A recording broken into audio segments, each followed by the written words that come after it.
Cilvēks izvairās no cipīšiem. Izkāp no savas autobusu pieturas, eju uz turieni, lēnāk garāk, tā kā nedaudz iešvilbis. Es skatos priekšā, man ir autobusu pietura. Es skatos, jā, tā ir viņa. Un pēkšņi virs autobusu pieturas es pamanu mirgojošu gaismu debesīs. Es eju tuvāk autobusu pieturai. Ej apakaļ, operators sēž. Es eju, un skatos, tur tās gaismu sāk mainīt krāsas. Viņa tā zināmā mērā koncentrējas uz mani. Bielēja rieču. Turbi. Ej tā kā kunga dušā.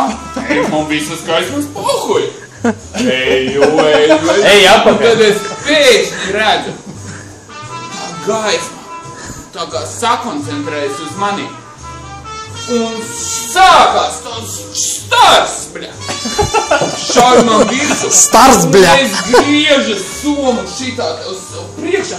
Un es sādā uz šito pusi, bļa. Mūku prom. Beigu beigās.